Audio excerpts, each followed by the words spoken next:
They say embarrassment is a teenage rite of passage, something every kid feels when their grandmother mispronounces a menu item or waves too long at the wrong car. I used to think that, too. But there's a difference between being a little embarrassed and being erased in plain sight. And it happened to me on a Tuesday, late spring, the kind of day that used to feel like promise. It was the campus tour for early admits, prospective students and families strolling through dorm quads, clutching info packets and plastic lanyards. I remember thinking how loud everything felt, the shrill laughter of other girls her age, the eager dads quoting rankings, the click of shoes on polished brick. I wasn't supposed to come, not really, but when Lila mentioned it offhandedly during Sunday dinner, I asked if she wanted company. She didn't say yes, but she didn't say no. So I went. I wore my nicest cardigan, light beige, with a thin brown trim, paired it with my oldest pearls, and even ironed the pleats in my slacks.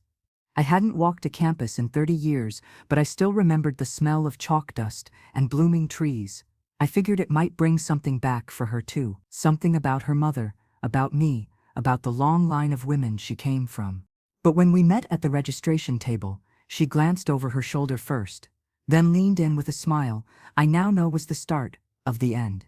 "Can you not walk right next to me?" she said quietly. "It's just people are looking. I don't want them to think." She didn't finish the sentence, but she didn't have to. I'd spent a lifetime reading what wasn't said. I just nodded. I trailed behind by a few paces, pretending to admire a flower bed. The peonies were in full bloom. She walked ahead with her group, laughing with another girl who had pink braids and a Yale sweatshirt slung around her waist. I kept my head high. If nothing else, I could give her dignity. But that dignity cracked a bit when we stopped for lunch in the campus cafe. She sat with her group at a high-top table near the window. I approached cautiously, holding a paper tray with a tuna sandwich and a black coffee. My hip was already sore from the walk. "Mind if I sit?" I asked, gently. She looked up like she hadn't expected me to speak. The girl with the braids moved her backpack to make room, but Lila's eyes were already darting. "There's more seating over there," she said, motioning to a table near the vending machine. "It's quieter." "Oh," I said, trying to keep my voice even. "Right." I took the tray and sat near the vending machine, like an obedient shadow. From where I sat, I could still hear bits of her laughter. The girl with the braids asked, "Was that your grandmother?" Lila paused, then said, "Sort of. She helped raise me. It's complicated." "No, yes. No, that's my family." Just a soft deflection, wrapped in a polite lie. I sipped my coffee slowly, willing it to burn away the ache rising in my throat. I wasn't trying to be the center of attention. I never had. All I wanted was to be near her, to see the future I'd helped build with my own two hands.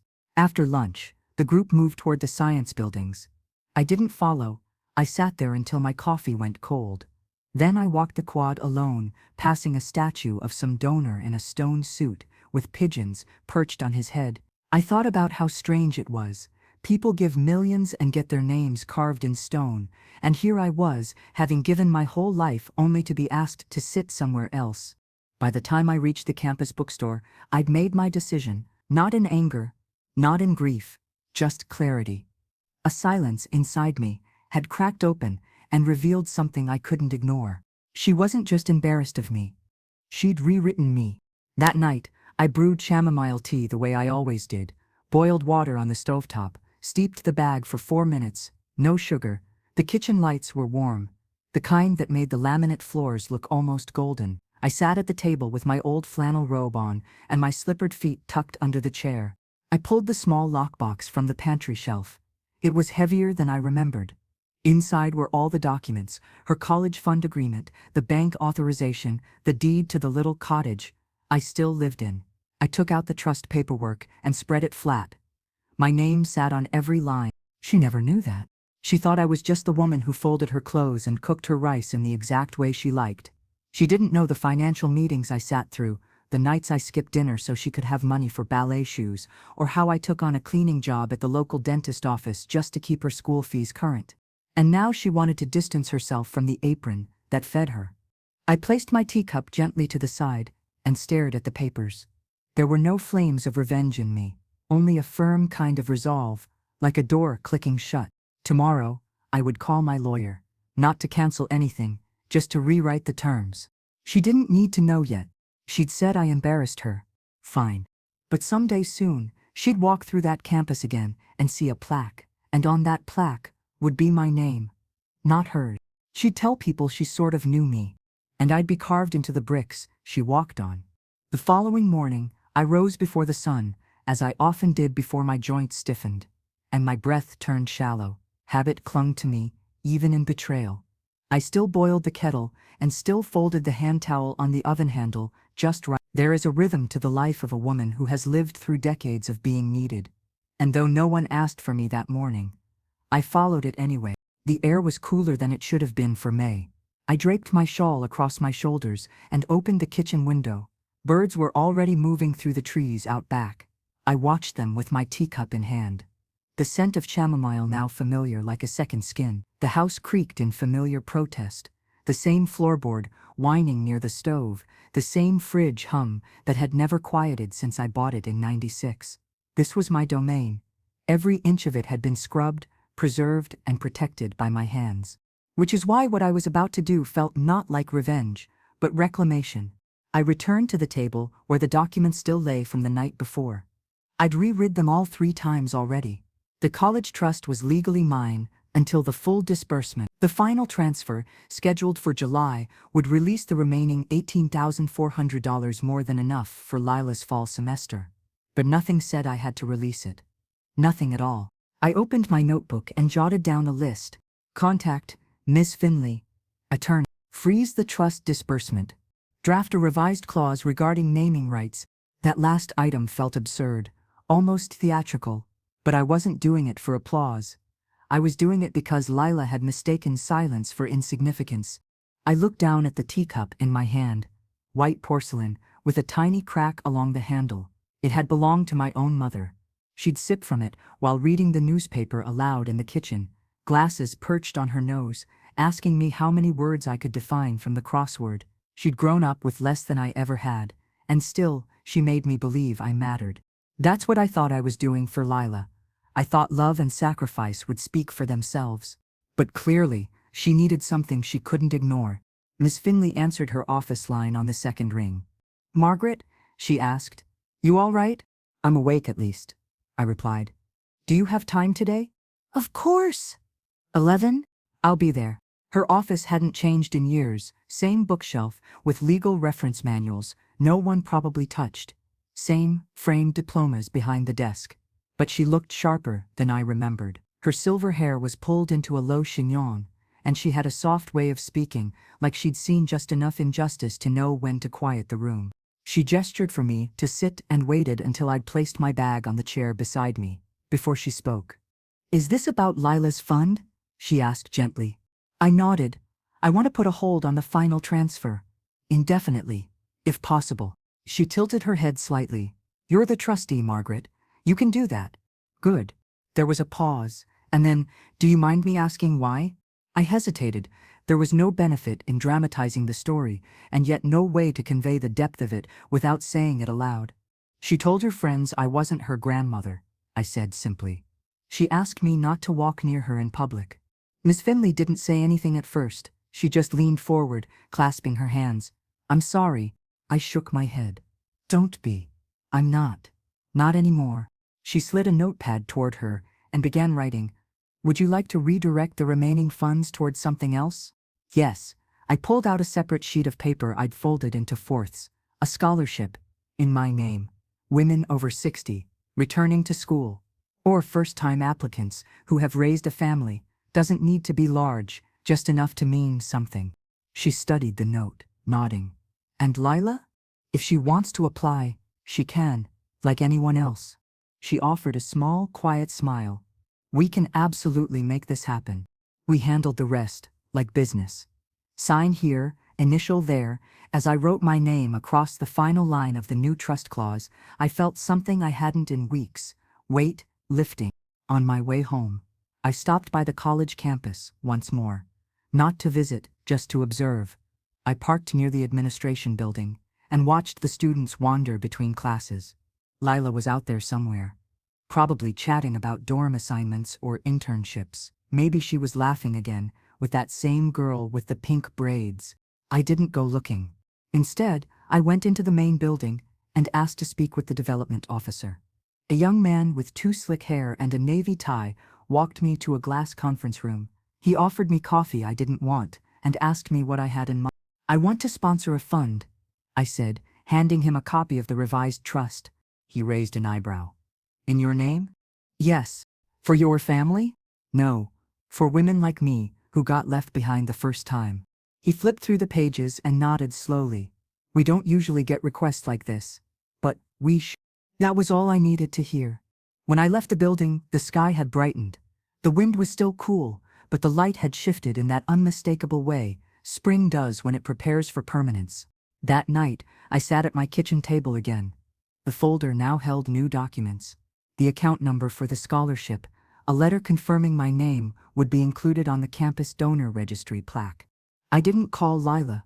I didn't text her. She'd find out soon enough. Sometimes, silence isn't a withdrawal. It's a decision. And I had finally made mine. The news came quickly, faster than I expected. It started with a letter from the university, folded neatly in a cream-colored envelope that looked too elegant to carry anything sharp. But it did. It carried the confirmation. The Margaret K. Weiss Memorial Access Grant, it read, "For mature women, re-entering education after family caretaking. Officially established. Plaque engraving scheduled. First round of applicants to be reviewed in the fall." I reread it twice, fingertips tracing over the lines. The memorial part was my idea. There's something about attaching memorial to a name that makes people pay attention. And in a way, it wasn't wrong. The woman Lila once knew, the one who stayed quiet, gave endlessly, and asked for nothing, that woman had been buried weeks ago. I folded the letter, slid it into a drawer beside the spare keys and receipts I'd kept for decades. Then I poured a fresh cup of tea. There was nothing triumphant about it. No fireworks, no private laughter, just the slow, certain realization that I had finally put something in the world that would outlast me and that no one could take credit for but me.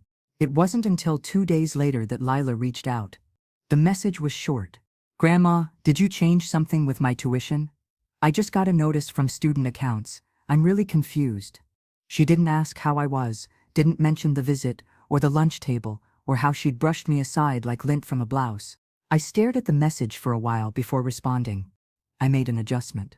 "The funds are being redirected." Her reply came within minutes. "Redirected where?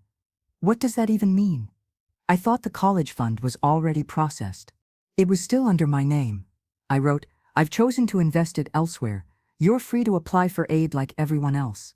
3 dots appeared and disappeared several times before another message arrived. "Are you punishing me for something?" I didn't mean what I said. I was nervous. "You meant it." That was the last thing I sent.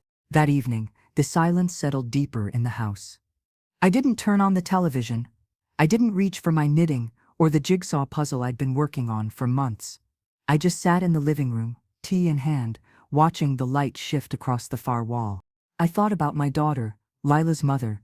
I thought about the way she used to sing while washing dishes, humming half-remembered show tunes, off-key and full of light. She died too young, a soft collapse that left a harder world behind for both of us. Lila had only been 5 then, and I remember how tightly she'd clung to my legs at the funeral, too small to understand what was missing, but wise enough to know something enormous had been taken. I raised her from scratch, cooked meals when my knees hurt, braided her hair before school, stayed up late to check her spelling, even when my own eyesight blurred. There were nights I went to bed with my hands raw from cleaning offices, just so her lunchbox would be full the next morning. And now she wanted to forget all that, to sand down the corners of her story so it would fit into some curated college image of herself. But life isn't something to be cropped. 2 days passed, then 3. On the 4th, the doorbell rang. I wasn't expecting anyone, and it took me a moment to get to the door. My hip had started protesting the stairs more than usual, and the weather had turned wet again, drawing stiffness into every joint. When I opened the door, Lila was standing there. No makeup, no friends, no practiced smile. She was wearing the old sweater I'd knit her in 10th grade, the one with the slightly crooked collar she used to laugh about. "I didn't know where else to go," she said. I stepped aside. She came in and stood awkwardly in the hallway, looking smaller than I remembered. "Do you want tea?" I asked. She nodded. I moved slowly through the kitchen, setting out the good cups, the ones with gold trim. I didn't speak until we were both seated, steam rising between us like a fence. "I didn't mean to hurt you," she said. I sipped slowly. "You didn't think about whether you would. That's not the same." She looked down. I was scared. I didn't want to be the weird girl. Everyone's parents are doctors or engineers. You came in with your apron and thermos, and I just panicked. I held her gaze, so I didn't look the part. "No, that's not what I meant." "It's exactly what you meant," I interrupted, not unkindly. "You were ashamed of what raised you." She flinched at that, and silence stretched between us. I let it, because sometimes people need silence more than comfort. It forces them to hear what they've been avoiding. "I saw the scholarship," she said finally. "Your name is all over it." "It should be." She nodded, her fingers twisted in her lap. "It's actually kind of amazing. It was always meant to help someone rise. I just stopped assuming that someone had to be you." Tears gathered at the corners of her eyes, but she didn't let them fall. That was the part of her she got from me. Pride that doesn't show its face until it's ready. "I don't know what to say." "Then don't say anything yet, just listen. Sit in the discomfort of knowing you broke something, and understand that fixing it won't come with words, but with time." She didn't argue. She just nodded, swallowed hard, and looked at her tea. That night, after she left, I didn't feel healed. That's not how these things work. But I did feel honest. For the first time in months, I sat with myself and didn't try to make excuses for someone else's choices. Some people learn by being lifted. Others only learn when the ground they took for granted is taken from beneath them. Either way, the lesson stays. It's a strange thing how quiet a house becomes after an apology. Lila left that evening with her shoulders hunched, like someone walking against wind. She hadn't touched her tea. Not really, just cupped it, as if the warmth alone could answer the questions she still didn't know how to ask. That's the thing about repentance. It doesn't come with neat closure, it simply begins, and waits for what follows. The door clicked shut behind her, and for the first time in weeks, I didn't rush to wash the cups. I left them there, right on the table, letting the scent of chamomile drift into the corners of the room. I didn't want to erase the moment too quickly. It had taken too much silence to get here. Instead, I moved through the house with slower purpose. There were things to be sorted. Not just in drawers or dusty shelves, but in me. The next morning, I rose early. The sun hadn't broken through yet, but the birds had started their soft announcements to one another. I used to think of them as background music, but lately I'd been paying attention. Each bird had its own rhythm, a little call and response happening right outside my window. You could tell a lot about survival by the way things sing at dawn. After I brewed my tea, I opened the linen cabinet in the hallway. There was an old box tucked behind a stack of towels, green, a bit frayed around the edges. It was where I kept pieces of my daughter's life, a hospital bracelet, a postcard she wrote from Seattle, the summer before Lila was born. I had told myself once that I was saving them for Lila, that someday she'd want to know her mother through more than just photographs. But now I wasn't sure. I sat down with the box at the kitchen table and opened it carefully. I hadn't looked through it in years. Her handwriting was on everything, looped and leaning to the right. Confident, even when she was writing silly things like grocery lists. There was a birthday card she had made me in crayon when she was 9, signed "Love, Mommy's Best Girl." I smiled at the memory and felt the weight of it settle behind my eyes.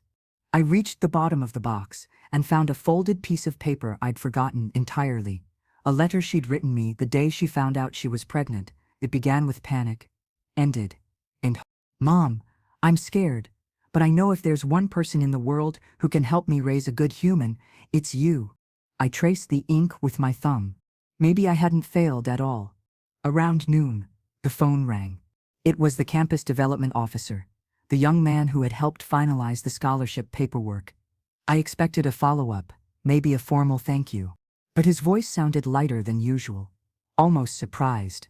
"Mrs. Weiss," he said, "I thought you'd want to know, we've received 12 applicants for the grant already, and a few local newspapers are planning to mention it in their end-of-semester features."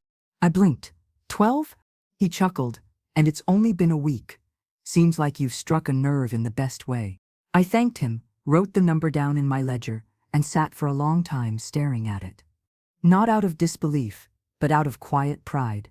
My name was being spoken in places I'd never stepped foot in the margins of lives I'd never lived. It didn't erase what had happened with Lila, but it reminded me that legacy isn't built through children alone. Sometimes it's stitched together by strangers you'll never meet, helped by the echo of your name on a form. Later that afternoon, I pulled the old sewing machine from the closet. I hadn't used it since the year before the pandemic, and it had gathered a fine coat of dust and disuse. I cleared a space on the table, threaded the needle slowly, and began working on a set of cushion covers for the church bake sale. It was silly, maybe, but I needed the motion, needed something that made sense. The hum of the machine filled the room like a lullaby. My fingers still remembered the path, even if they moved slower now. I found comfort in the straight lines, in the order of it. In a world where people changed their minds with every text and apology came without action, there was peace in fabric, obeying your hand. As I worked, I thought again of Lila. She would need to learn the difference between saying sorry and living it, between wanting forgiveness and earning it. And I would need to let her. Not help her, not guide her, just let her. The next day, a package arrived. No note, just a plain brown box left on my porch. Inside was a small framed photo I hadn't seen before. Lila as a toddler, sitting on my lap, both of us laughing over something out of frame. Her curls were wild then, my hair darker. Neither of us looking at the camera, just locked in some moment of shared joy. There was a folded note tucked into the frame. I found this going through old photo files, thought it belonged to you more than me. That was all. Not sentimental. Not dramatic. But it was something. I placed the photo beside the teacups on the sideboard and left it there, where the light from the window could touch it. She wasn't forgiven. Not yet, but she was no longer a stranger to her own history. That evening, I lit the small candle near the sink and stood in the doorway of my living room. I could see the sewing project laid neatly over the arm of the chair, the framed photo catching a glint of sun, the kitchen still warm from the afternoon kettle. It was all still mine, and I was still me. It's the smallest sounds that tell you you're alone. Not the quiet itself, but the way it sharpens, how the fridge's low hum fills the silence, how the clink of a spoon against ceramic seems louder when there's no one to say thank you after. That morning, I stood at the kitchen sink, rinsing my teacup, when I noticed the chipped edge near the handle. I hadn't seen it before, though it must have been there. It had probably happened during one of the last visits. Maybe when I'd cleared a place at the table for Lila, hoping to share a cup of something warm, before the coldness between us thickened again. I traced the crack gently with my thumb. It didn't make the cup useless, just changed, still held warmth, still fit in my hand. I left it on the windowsill to dry in the sun. The next time Lila came, she didn't call first. I heard the gravel crunch beneath her boots, then the knock, 2 soft taps, hesitant. When I opened the door, she stood holding a large shopping bag and a smaller paper one in her arms. I didn't want to intrude, she said. You're here, aren't you? She looked down. I brought you something. She stepped in without waiting for an invitation. The cold followed her for a moment before the door shut. She placed the bag on the table and took out 3 items, a tin of jasmine tea, a jar of homemade apple butter, and a clean white teacup with a gold rim, no chip, no history. Too perfect. It's just something I saw, she said. It reminded me of you. I raised an eyebrow. New porcelain doesn't know the weight of old hands. She nodded, then folded the paper bag closed slowly. I know you probably don't want to hear it again, but I'm trying. I believed her. But that didn't mean I owed her comfort for the trying. We sat in silence while I boiled water.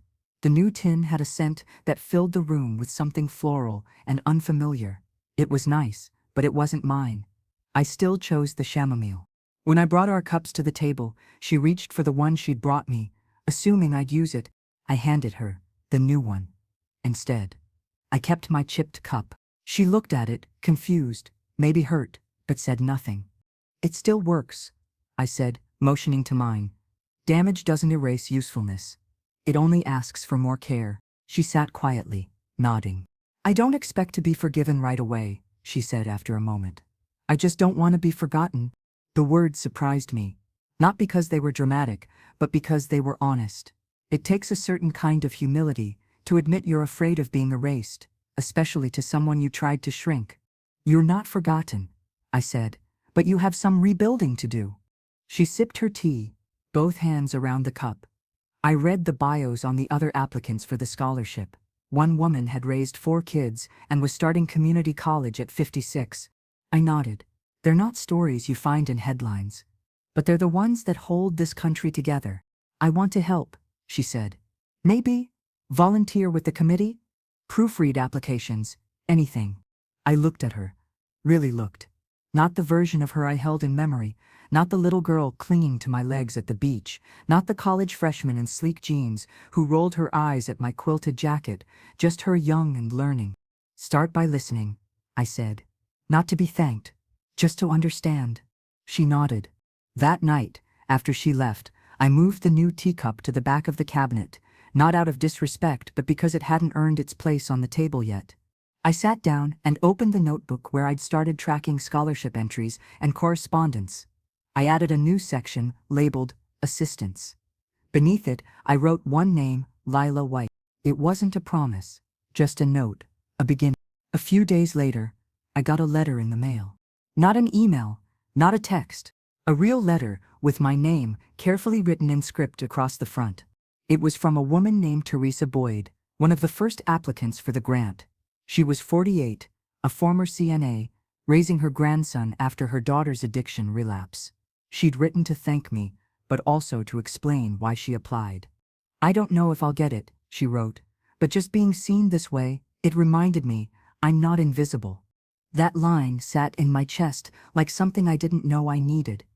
I folded the letter slowly, carefully, and placed it in the empty photo frame drawer beside my daughter's letter from years ago. There was room there. Room for women who kept things going when everything else fell apart. That evening, I went into the living room and turned on the lamp beside the recliner. I held my tea in both hands and sat with my thoughts. I didn't turn on the radio. I didn't reach for the crossword. Some nights don't ask for distractions. They ask for presence. Through the window, the last bit of light fell against the garden wall where I'd planted rosemary years ago. It was overgrown now and wild, but still alive. Still fragrant, when brushed. I thought of Lila's eyes that day, at the cafe. How they darted, how they flinched, and then how they held steady again, when she handed me the teacup. She was still growing, but so was I. There's no expiration date on being remade. We all bloom at different hours. There's a strange kind of silence that fills a house after forgiveness begins. Not full forgiveness, but the early trace of it.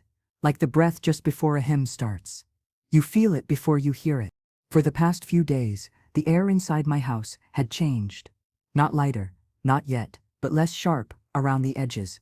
I still kept routines, still brewed my tea by the window and sorted mail into the same old basket near the fridge. But there was something different in the way time moved. I was still cautious, still not ready to call Lila's visits reconciliation. But I'd stopped bracing myself when I saw her name flash on the phone. The next time she came over, it was raining. Not the kind of thunderstorm that announces itself like a bad guest, but the gentle, steady kind. The kind that makes the driveway glisten and turns the soil dark and rich. I opened the door before she knocked. She stood there with a box under one arm and her hood halfway down, drops clinging to her hair. I brought something, she said. I see that. It's not a gift. Just something I thought you'd want to go through. I stepped aside. She entered slowly, careful with the wet soles of her shoes on the mat. She looked around the house the way people do when returning to a place they took for granted, like it had grown while they weren't looking. She set the box on the table and pulled off her rain jacket. It was taped shut with blue painter's tape, edges frayed, like it had been opened and resealed a few times. I was going through my mom's things, she said. Aunt Julia still had them boxed in her garage. I ran my hand lightly across the lid. Why now? Lila shrugged. I don't know. I guess I've been thinking about where I came from, and I needed to see it for myself. That, I understood. We opened the box together. There were photo albums first. Some I remembered, others I must have forgotten over the years. One had a plastic sleeve filled with old postcards and scraps of ticket stubs. I pulled one out. A beach pass from Coney Island, 1994. I could still smell the salt air behind it. She kept all this? I asked softly. Lila nodded. Even the silly stuff, even the grocery lists. We moved slowly through the layers. Journals, old letters, a crumpled drawing Lila made when she was 6. A stick figure family, drawn in marker, each person labeled in awkward capital letters, M.E., Grandma. It shouldn't have hit me the way it did, but it did. For a moment, we both sat quietly. Then she said, "Do you think she'd be proud of me?" I didn't rush to answer. "I think she'd want you to figure out who you are and own that person, fully, even when it's inconvenient, especially then." Lila looked down. "I haven't been very good at that." "Then start now." She nodded slowly, eyes still on the paper drawing between us. After she left that day, I sat with the box alone. I wasn't ready to put everything away just yet. It was like having my daughter's breath back in the house, stored in ink and paper and creases from her fingers. I kept the drawing out and pinned it to the small corkboard above my kitchen calendar. It was crooked, a little faded, bent at the corner, but it was ours. 2 days later, I was invited to speak. Not at a memorial, not at a service, at the university. The development office wanted to host a small donor luncheon, intimate. Just a handful of board members and faculty. They wanted to thank contributors. They asked if I'd say a few words. I hadn't stood in front of a room since I gave the eulogy at my daughter's funeral. The thought of it made my chest tighten. But then I remembered something my mother used to say.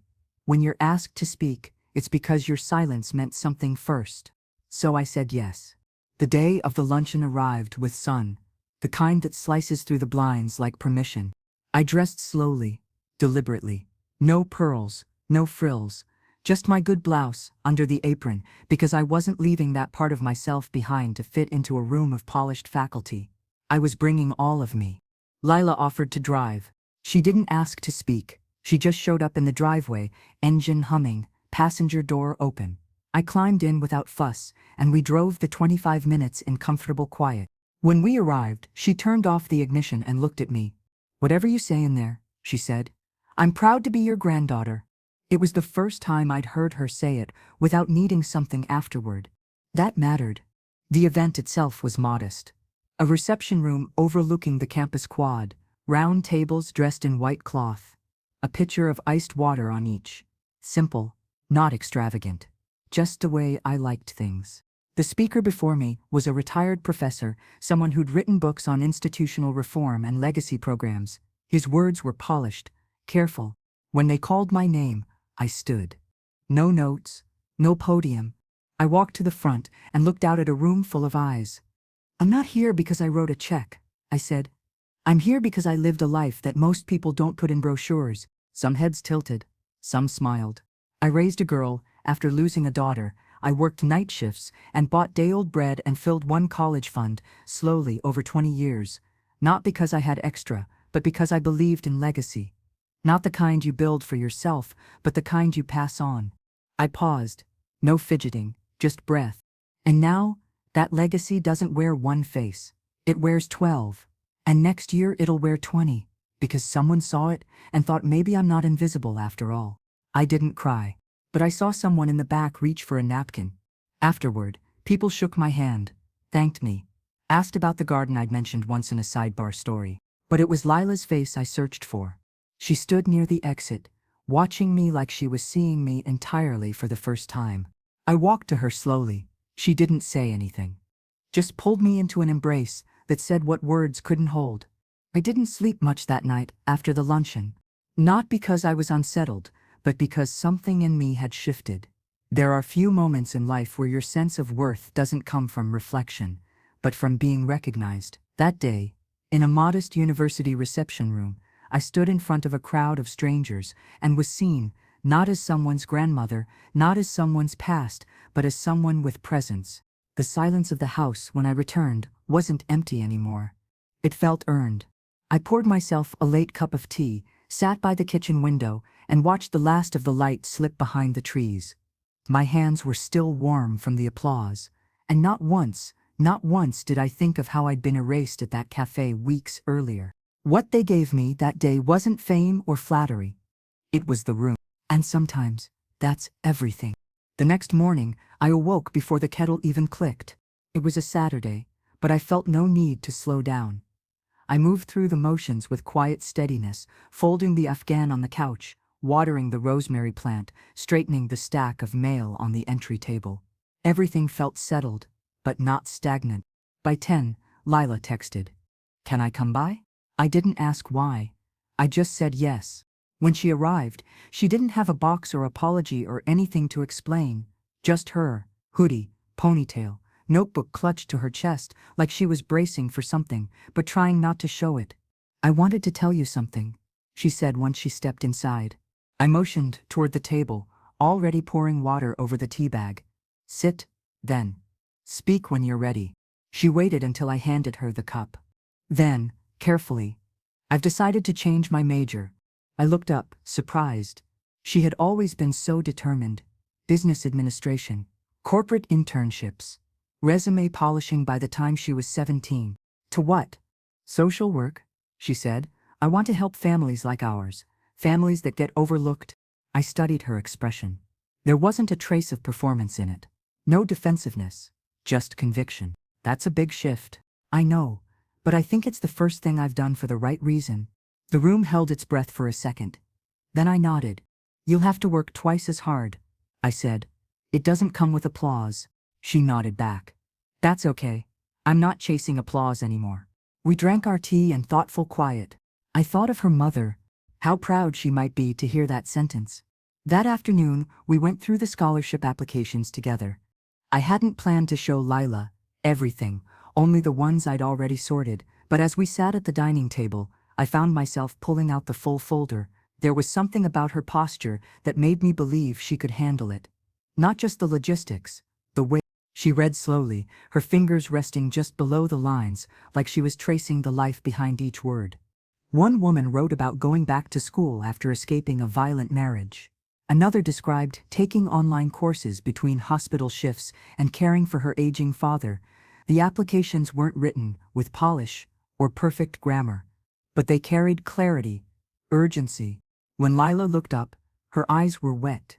"This is what it's really about," she said. "Isn't it?" I didn't answer. I didn't need to. Some truths are better understood in silence. Over the next few weeks, she began showing up more. Not every day, not out of obligation, but in a rhythm that slowly became part of my own. She'd bring a bag of groceries sometimes, a new type of tea she'd discovered. One afternoon she brought over her laptop and asked if I'd help her review a draft essay for a scholarship of her own. At first, I was wary. I'd told myself not to slip back into that all-consuming role. But when I read her draft, it wasn't a list of achievements or sugar-coated ambition. It was a reflection, a real one. She wrote about shame, about expectation, about the way she tried to split her life into pieces, the one she showed her friends, and the one that kept her warm and alive, even when she pretended it didn't exist. I made a single edit, changed one word from regret to reckoning. She smiled when she saw it. "You always know the right word." "No," I said. "I just know when a wrong one is trying to sneak in." One Wednesday, she brought over a Polaroid camera. The old kind, big and boxy, with a sharp click and slow developing print. She set it on the table and said, "I want to take your picture." "Why?" "For me, for the wall above my desk." I blinked. "You want me next to your class schedule and inspirational quotes?" She smiled. "Yes. I want the truth in the middle of all that fluff." I let her. She waited for the light to hit the kitchen just right, and then said, "Hold your tea." I did, naturally. The photo developed slowly, on the table, between us. When the image cleared, I saw myself the way she must have seen me, in that moment, firm and tired and steady, a little worn, a lot whole. "I'm going to title it Proof," she said. I didn't ask of what, because I knew. Later that night, I took out the photo and placed it beside the one of her as a toddler, the one she had found and returned. The two images looked like they belonged together, a quiet loop closing without fanfare. I sat with my tea and looked at them both. Gratitude doesn't always arrive with flowers or grand gestures. Sometimes it arrives in the shape of a steady hand reaching across time to say, I see you now. I finally do. The morning started with a knock from the wind. One of those early summer gusts that shakes the siding and sets the rosemary bush rustling like a dress hem caught in motion. I watched it sway from the window, my hands curled around the warm teacup, and thought about how long it had stood there, rooted but never tame. I'd planted it the year after my daughter died. Thought it might give the air a little more purpose. Thought maybe tending to something small and green would keep me from unraveling.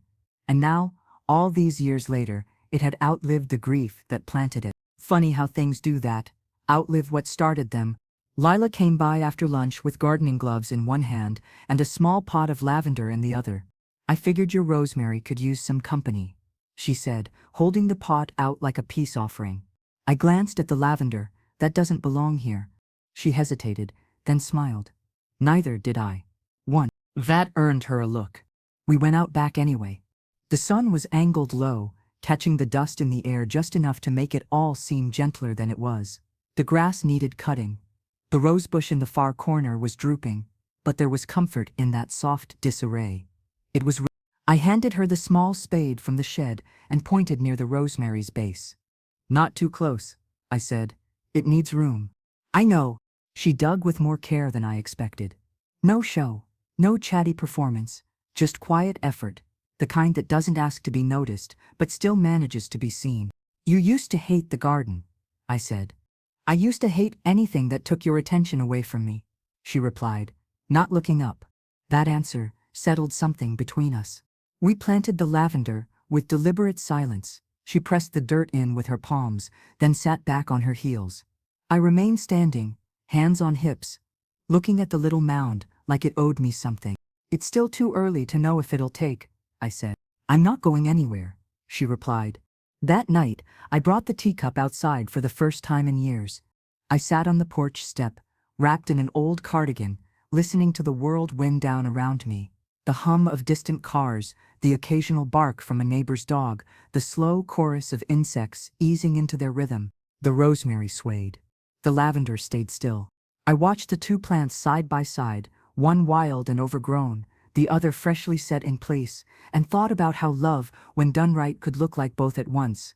A week later, a letter came addressed to Donor Legacy, Margaret K. Weiss. It wasn't from the university. It was from one of the scholarship recipients.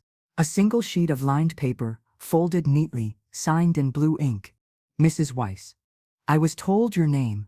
I don't know your story, but I know that you saw me before I ever applied. That's how it feels. Anyway, like someone believed I could stand in a place I wasn't sure I belonged. I'll carry that with me on paper and in heart. Thank you for showing up before I did. Talia B. I didn't cry, but I read it twice. And then I placed it in the drawer with the rest, not because I needed to collect thank yous, but because it was proof that something unspoken in me had landed. That same afternoon, I invited Lila to stay for dinner. She hadn't eaten a full meal here in months. Mostly tea, a biscuit, a few bites of fruit. This time I pulled out the roast, mashed potatoes, and even baked a half loaf of rye. Smells like Sundays used to, she said as she stepped in, notebook in hand. Only difference is no one's pretending not to be mad at each other. She laughed, setting her bag by the door. We ate at the small table in the kitchen, knees brushing sometimes beneath the wood. The windows were open, letting in a breeze that softened the air. I watched her eat like a person returning from a long trip, carefully, but with intention. After the plates were cleared and the leftovers tucked into old margarine containers, she poured us both fresh tea. I registered for my fall placement, she said, settling across from me again. They're putting me with a women's center. I'll be shadowing caseworkers. I nodded. Good. I want to tell them about the scholarship, not to brag, just to let them know that sometimes healing comes from places you never expected. I didn't respond, just lifted my cup and held it steady. There was nothing left to say that the moment didn't already carry. That night, after she left, I didn't return to my chair. Instead, I stood at the window and looked out at the garden. The rosemary had begun leaning into the lavender, just slightly, not overtaking it, not swallowing its space, just close enough to cast a shadow in the late-day sun. And the lavender. It hadn't withered. Not yet. You can tell a lot about people by how they use a quiet room. Some fill it with noise, just to hear themselves talk. Others settle into the stillness, like it's an old friend they haven't seen in years. I've always belonged to the second kind. I didn't rush to fill the air. If something was worth saying, it didn't need to be said first. So, when Lila walked into my house, that Tuesday morning without speaking, just carrying a single envelope between her fingers, I didn't ask what was inside. I waited. She sat down at the kitchen table, across from my teacup, and placed the envelope in the center of the wood, like it was a card in a game she wasn't sure how to play. "I got in," she said finally. "The extension program, for casework specialization." I nodded, sipping. She smiled, but it wavered. "There's more," she added, pressing the envelope forward. "It's an offer letter from the center I interned with. They want me to stay.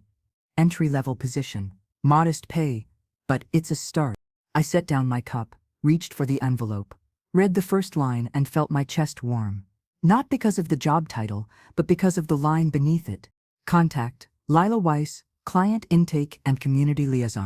A real title, not borrowed, not given by relation, earned. "I'll take it," she said, before I could ask. I already said yes. There was a silence then. Not heavy, just full. And then she asked, almost shyly, "Will you come with me? They're putting up nameplates. I'd like you to see it." The center sat in an old brick building on the east side of town, where factories used to keep the windows humming before the industry moved out. Now it housed second chances, women's programs, re-entry support, a tiny clinic with 2 exam rooms, and a nurse who spoke more gently than most pastors. Lila led me through the front lobby, past a bulletin board full of flyers and pinned scraps of hope. Childcare voucher deadlines, free legal consults, Tuesdays at noon. Don't give up, we see you. Her office was small. 1 desk, 1 chair, 1 window that barely opened. But there on the door, laminated and clean, was her name, centered. Without apology. She didn't say anything when I ran my finger lightly across the letters, but I saw the way her throat moved when she swallowed. We sat on the edge of her desk for a few minutes, neither of us saying much. She opened a drawer and took out a little box, white, ribboned. "I wanted to wait," she said, "but I think now's the right time." Inside was a keychain, silver, shaped like a tiny teacup, with a little engraving along the rim. It read, "Legacy is brewed, not born." She looked at me carefully, as if unsure how I'd take it. I didn't cry, but I did take the keychain in my hand and close my fingers around it, slowly. "It's not about what you take with you," I said, "but what you leave standing after you go." She nodded. "You left something standing. I want to do the same." That night, I returned home and placed the keychain on the hook near the door, next to the spare for the shed and the one I never identified, but kept anyway. Then I sat down with my tea and updated the binder. I had a section now for legacy correspondence. It held the scholarship letters, thank you notes, and a photocopy of the speech I gave at the luncheon. I added a new page, Lila's offer letter, and slid it into the plastic sleeve, like it was a leaf. I didn't want time to crumple. The days began to gather their own rhythm after that. Lila stopped trying to prove anything, which meant we both stopped pretending there was anything left to win. She came when she could. I let her leave without guilt. Some nights we talked. Other nights we just sat near each other, with tea cooling between us. And once, on a Sunday evening, I found her in the garden by herself. No gloves, no tools, just sitting cross-legged in the dirt, with the rosemary brushing her shoulder and the lavender blooming beside it. She looked up, startled, then smiled. "I wasn't doing anything," she said. "I know." She stood slowly, brushing the soil from her knees. "I just needed to be near it." I didn't ask what it was. Sometimes, healing doesn't need to be explained. It just needs permission to exist. At the end of the month, the university sent me an updated donor registry booklet. Inside was a photograph of the new bronze plaque, freshly mounted on the east wall of the Student Union. The Margaret K. Weiss Scholarship for Women, Returning to Education. I traced the ridges of my name in the photograph. Not because I needed the reminder, but because I had once feared that being forgotten was worse than being unappreciated. Now I knew better. Being seen didn't always mean being celebrated. Sometimes it meant building something too steady to be erased. The next morning, I pinned the photo to the corkboard above the stove. It sat beside the child's drawing from years ago. And now, they both faced the same direction. The weather turned, as it always does, when you least expect it. One day, the light clung to the windows with a late summer glare, and the next, the wind carried the scent of wet leaves and the first mutterings of fall. It was on one of those in-between mornings that I found myself standing in front of the old hallway closet, the one we rarely opened unless there was a seasonal switch or unexpected guest. I'd come looking for a thicker cardigan, but instead found a box I hadn't touched in years, flat, long, labeled in my handwriting.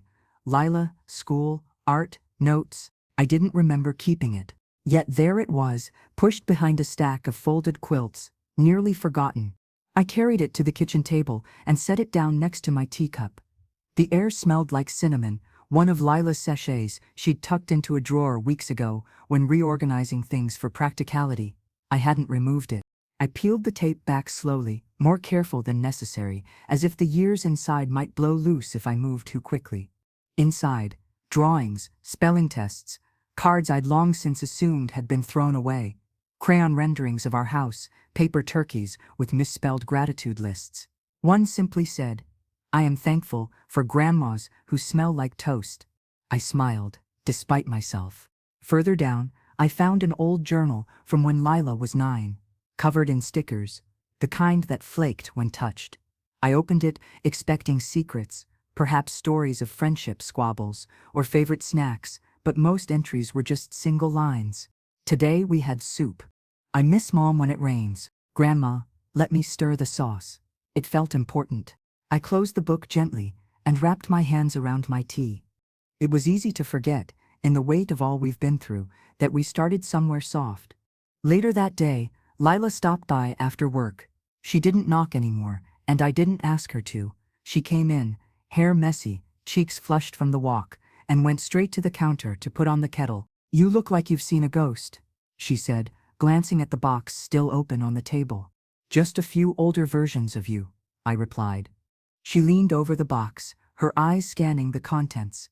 "Oh my God," she said softly, holding up the toast card. "I thought I'd thrown that away." "You almost did," I said. "I took it from the trash." She winced. "I was a little monster." "No," I said. "You were a little girl trying to manage a grief no one your size should have had to hold." She was quiet for a long while after that. Then, "I've been thinking about changing my last name." That caught me. I looked up from my cup. She kept her eyes on the steam. "I never felt connected to Dad's side. And Mom always said if anything happened, you'd raise me." I was too young to understand the weight of that. But now, after everything, I want to take Weiss. I blinked. Not out of disbelief, but out of the 1,000 moments that had led to this one. The birthday parties, where I signed school forms, as guardian. The parent-teacher conferences where I was asked politely but firmly, "And you are..." And now, here she was, grown, aware, and choosing. "That name won't change what you've already become," I said. "I know," she answered, "but I want people to know where I come from. Not by blood, by effort." We didn't talk more about it. There was nothing else to say that wouldn't cheapen it. That evening, I took down the box of photos from the top of the wardrobe. Not the scrapbooked ones, the real ones, the messy ones, shoved into envelopes, the faded ones with dates scribbled on the back. I hadn't looked at them in years. Some still smelled faintly of cedar. I spent an hour sorting them into piles. My daughter, Lila. There were gaps, of course.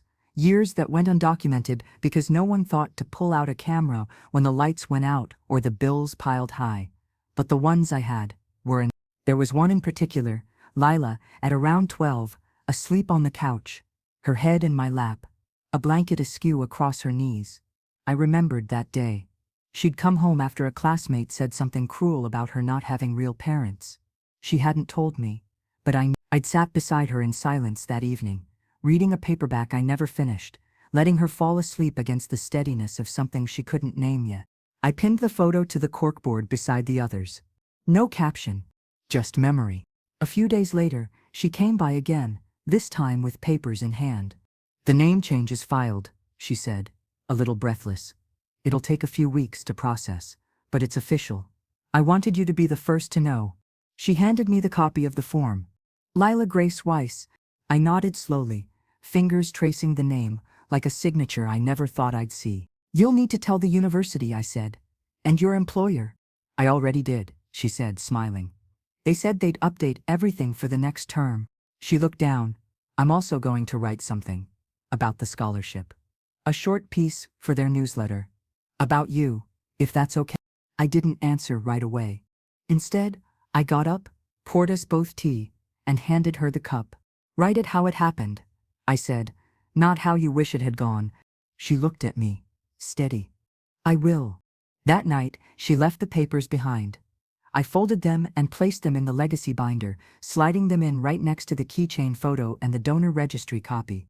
No one tells you that sometimes the ending you get isn't the one you hoped for. It's better. It's chosen. I always thought legacy would feel louder, that it would come with brass plates and speeches, and that strange sense of distance people develop when they start talking about you in past tense, even if you're still in the room. But the truth is, legacy is quiet. It's in the click of a filing cabinet drawer you close by hand. It's in the names people write down when they finally stop using yours, like an apology. It's in the way someone sits at your kitchen table, long after they stopped needing to. The Sunday after Lila filed her name change, we baked. She brought the ingredients over in a canvas tote: flour, eggs, 3 overripe bananas she said had to be used today, or tossed. She moved through the kitchen, as if it belonged to her again. Not asking where things were, just reaching like the memory had come back to her body. I watched her sift the flour.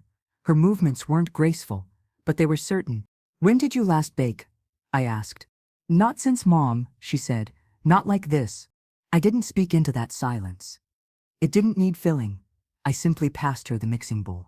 She worked the batter with a wooden spoon until it thickened, her sleeves dusted white with flour. I handed her the loaf tin, greased and waiting. She smiled. Just a flicker. Feels like more than bread, she said. I nodded. It always does. While the banana bread rose in the oven, we sat with our tea, a new kind she'd picked up from the herbal shop downtown, lemon balm and elderflower, too delicate for my taste, but I drank it anyway. The sun filtered through the lace curtains, casting a pattern onto the table that looked like woven leaves. I was thinking, she said, fingers cradling her cup, about writing more than just that newsletter piece. I looked up. I mean something bigger. About the scholarship, yes, but also about you, about raising someone while grieving someone else, about how family doesn't always follow bloodlines. You'll be giving away all our secrets, I said. She smiled. I think the world could use them. I didn't know if the world would listen, but I knew she would tell the truth. That evening, after she'd left with 2 slices of bread wrapped in foil and a borrowed copy of The House on Mango Street, I stepped out into the backyard. The rosemary had bloomed in small violet bursts. I hadn't seen coming. The lavender, too, had found its color. Not vivid, but present. I walked to the garden, knelt slowly, and ran my fingers along the edge of the soil. It was firm, rooted. For the first time in a long while, I didn't feel like I was standing in something that had been left behind. I felt like I was part of something that had been kept.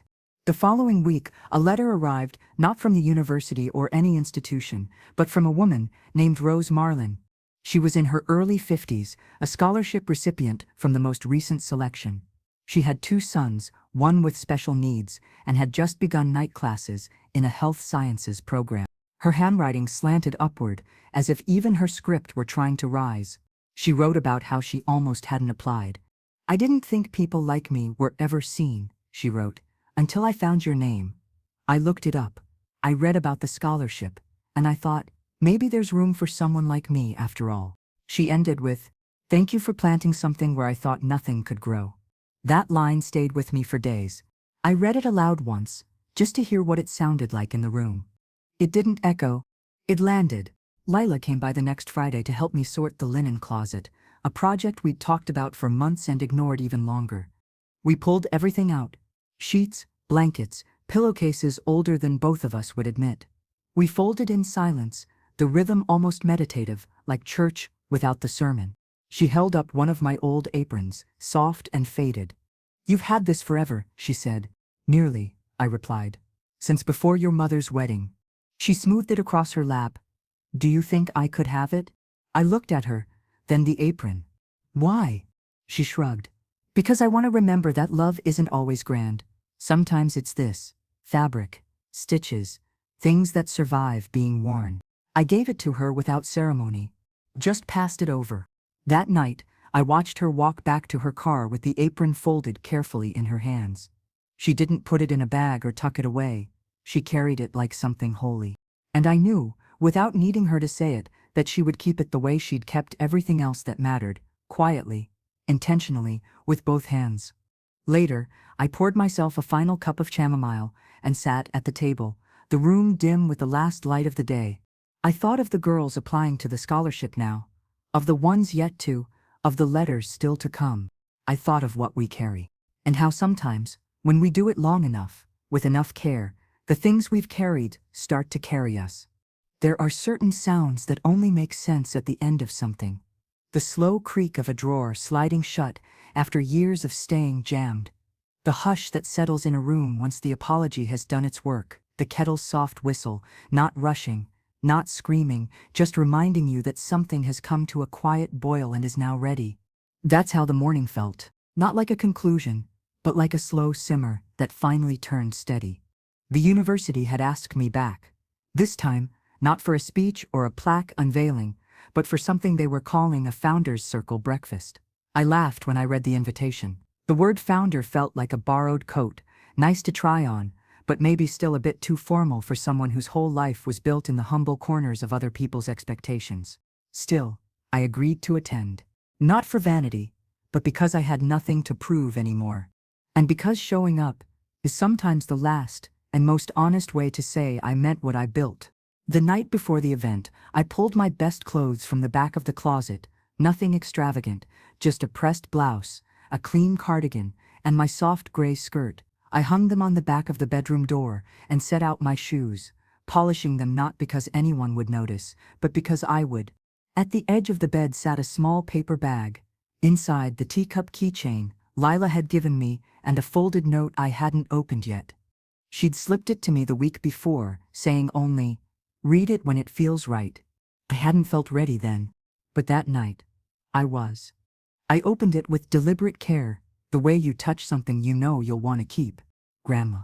I used to think shame came from how the world saw you, but now I understand it comes from how you try to hide the parts of yourself that made you real. I was afraid of being known because I didn't know how to love the person who raised me. But I do now. I see everything. I'm sorry it took so long. Love. Lila. I folded the note and placed it in my teacup cabinet, because that was where it belonged.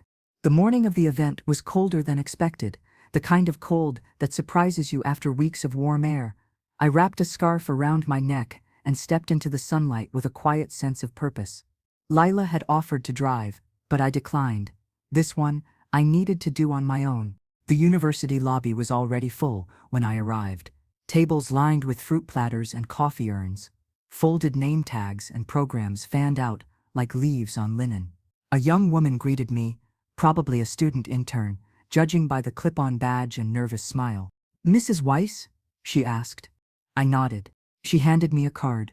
"You'll be seated at table 3. We're honored to have you."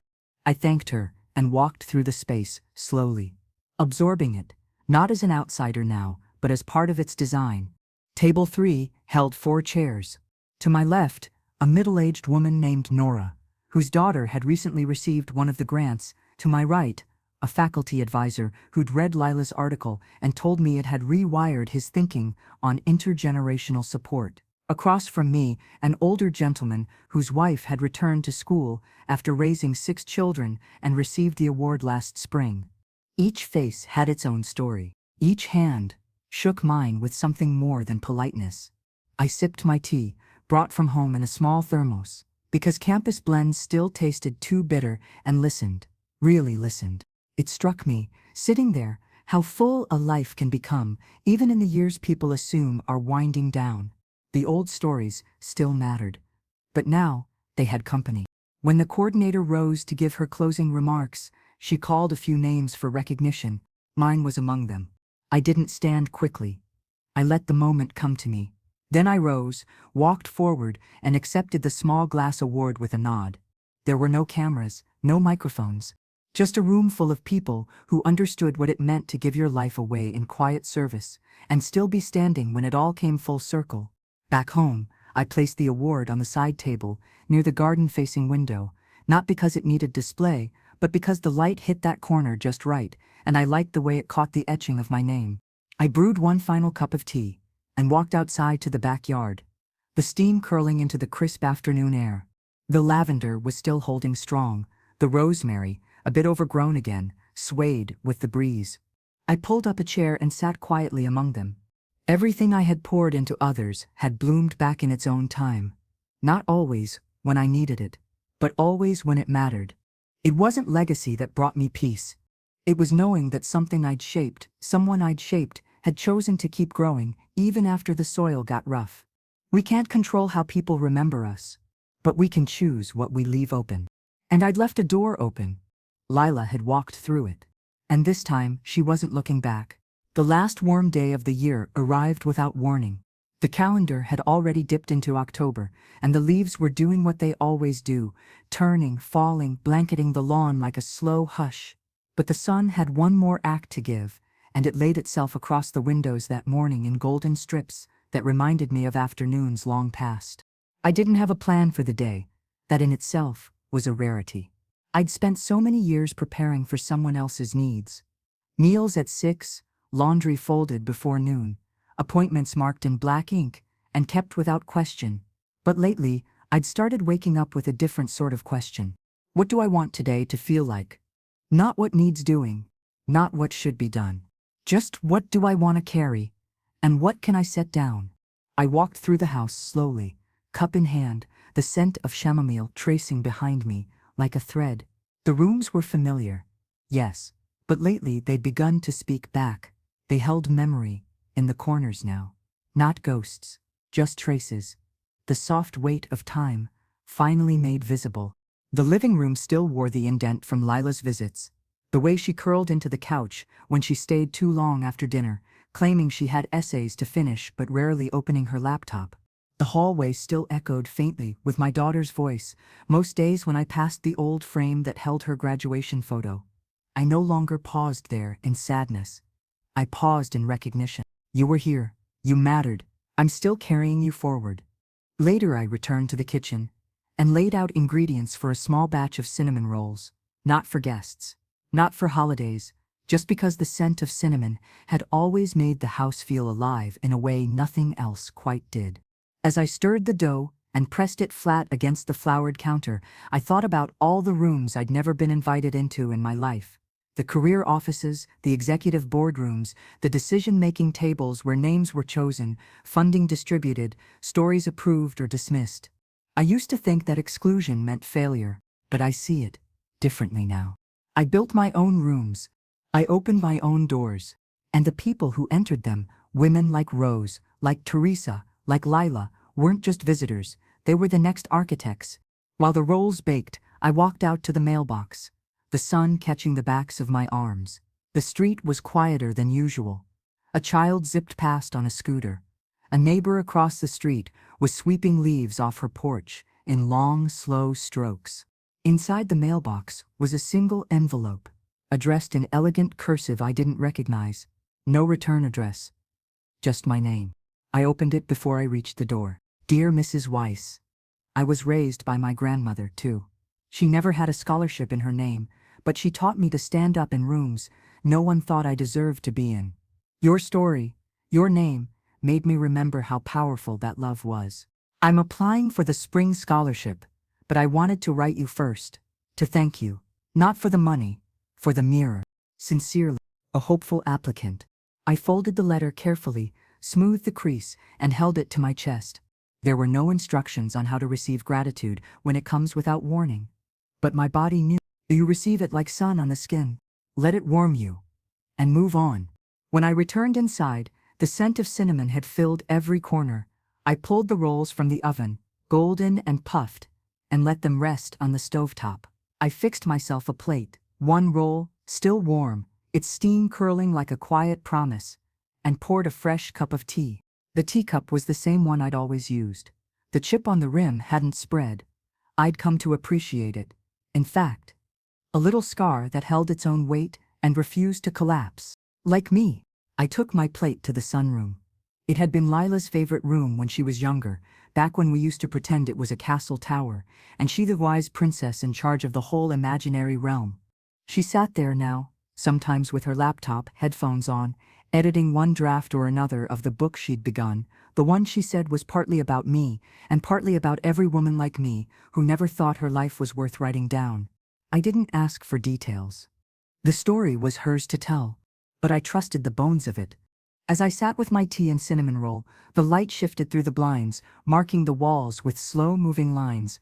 It occurred to me then that I might not be here forever, that someone else would one day walk through this house and feel those echoes the way I now did, the drawer that sticks, the scuffed spot on the floor near the pantry, the handwritten recipes curled into a glass jar on the top shelf. And I hoped they'd feel it not as heaviness, but as presence. Not as what was lost, but what had been lived. Lila arrived just before dusk, breathless and flushed. "I got the message," she said, waving her phone. "Roll's cooling on the counter." I smiled and gestured toward the remaining plate. She took it, sat beside me in the sunroom, and bit into one with a quiet hum of contentment. "I told my advisor," she said between bites, "that I want to focus my practicum on grand family dynamics. Households where grandparents raise kids." And what did they say? They said they'd never had a student pitch that before. I told them it's about time someone did. I sipped my tea and nodded.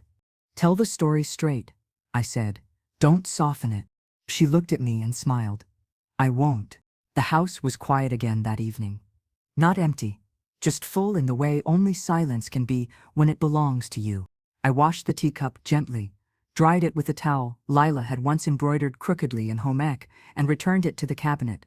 There were no medals, no ceremonies, just warmth, and enough time left to keep the kettle going.